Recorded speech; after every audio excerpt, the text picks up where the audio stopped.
vamos instalar as placas de expansão. Vamos instalar uma placa de vídeo, vamos instalar uma placa de som, um modem e uma placa de rede. Essa aqui é a placa de vídeo que nós vamos usar. Observe que o chip gráfico, pelo fato dele ser tridimensional e de alto desempenho, ele sempre esquenta muito. Por isso que ele tem sempre um dissipador de calor ou um ventilador. Esse ventilador ou esse dissipador, ele já vem na placa, você não tem que se preocupar com ele. A única coisa que você deve apenas evitar é colocar uma outra placa vizinha da placa de vídeo, porque vai dificultar a saída do ar quente que sai por aqui. Lembrando ainda que muitos slots AGP têm uma trava aqui nessa parte.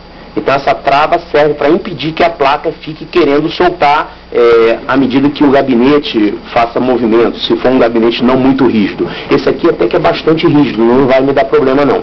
Mas enfim, nós temos aqui uma trava e para fazer a instalação, no caso desse tipo de trava, temos que fazer isso, colocar a trava para baixo e aí sim nós fazemos a instalação da placa de vídeo. Quando a placa de vídeo for colocada no slot AGP, a trava vai levantar e vai segurar a placa.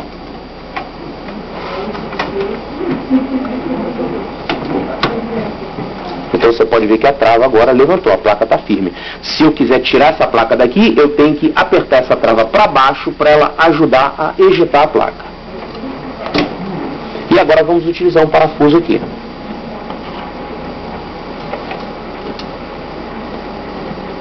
O parafuso que você usa aqui poderá ser um parafuso gordinho ou um parafuso magrinho, dependendo do seu gabinete.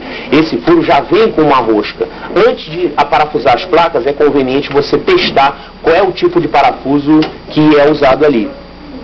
Então a placa de vídeo já está no lugar. Nós temos aqui 5 slots. E eu vou instalar mais 3 placas nesse computador. Eu vou instalar uma placa de som, eu vou instalar uma placa de rede e eu vou instalar uma placa de modem. Não existe lugar específico para cada placa entre os slots PCI. Você pode colocar qualquer placa PCI em qualquer slot. Não tem problema nenhum. Agora, a gente deve evitar, na medida do possível, é claro, colocar placas vizinhas da placa de vídeo. Então aqui eu tenho 5 slots e eu só vou colocar mais 3 placas nesse computador. Então eu vou usar esse slot e esse. Esses aqui eu vou deixar livres porque esse espaço vai servir para a circulação do calor que sai aqui do chip gráfico da minha placa 3D.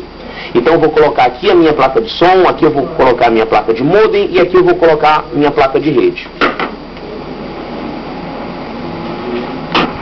Essa é a minha placa de som, é uma placa som de Blaster Audio, é uma placa de excelente desempenho, excelente qualidade.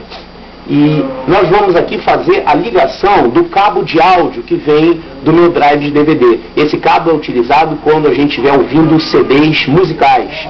Toda placa de som tem uma entrada CD-in. Então é nessa entrada onde você vai fazer essa conexão.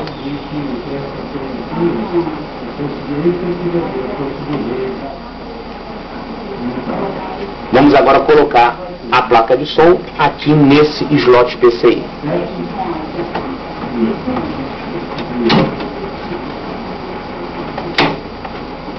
E vamos usar um parafuso aqui para fixar a placa.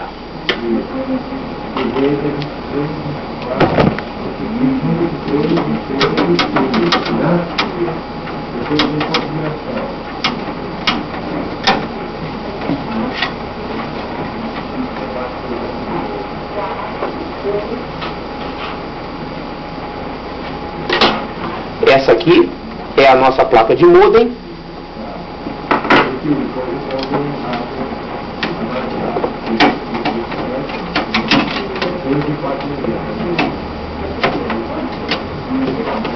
E essa aqui é a nossa placa de rede.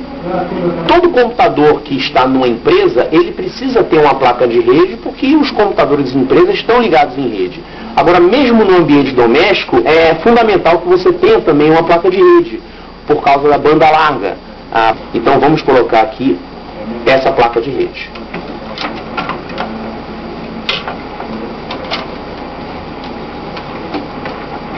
E vamos colocar aqui os parafusos para fixação das placas.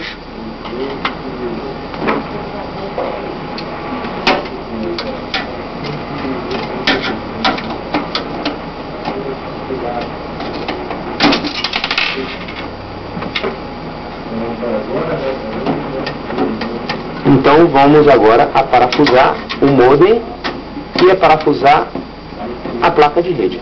Eu instalei o modem porque mesmo quando a gente usa uma banda larga, pode ser necessário utilizar o modem se a banda larga estiver fora do ar e você precisar acessar a internet. Então nesse caso você usaria a conexão telefônica como uma conexão de reserva. Observe que nós deixamos as vizinhanças da placa 3D livres para a circulação do calor. Se por acaso você precisasse usar todos os slots, aí tem um artifício muito interessante. Existem placas de rede que são pequenininhas como essa aqui, elas são bem baixinhas. Uma placa de rede como essa, ela tem o mesmo desempenho que uma placa de rede maiorzinha, ela tem os mesmos circuitos, só que ela tem menor altura. Então uma placa dessa colocada do lado da placa de vídeo, ela praticamente não iria atrapalhar a circulação do calor que é gerado pelo chip 3D. Olha só como é que ficou. O calor que é gerado por aqui, ele vai sair praticamente todo, quase não vai ter nenhum problema pelo fato dessa placa estar aqui. Então, essas placas de redes pequenininhas são excelentes vizinhas para as placas de vídeo 3D. Pronto. Falta apenas alguns retoques finais, por exemplo, conectores que ficaram sobrando, que ficaram sem uso, como esse, você não deve deixar eles soltos. Um conector como esse, ele pode, sem querer, encostar em alguma parte da placa de CPU e provocar um curto-circuito. Ou ele pode prender o ventilador, travar a hélice e vai causar superaquecimento que pode até queimar o processador. Então, conectores que ficaram sem uso, você deve prender. Você pode prender, por exemplo, usando uma abraçadeira como essa aqui.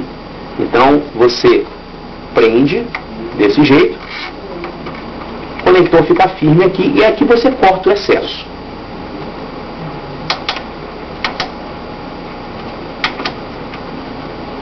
Nunca use elástico dentro do computador. Você não deve usar elástico para prender fios, prender cabos, para nada.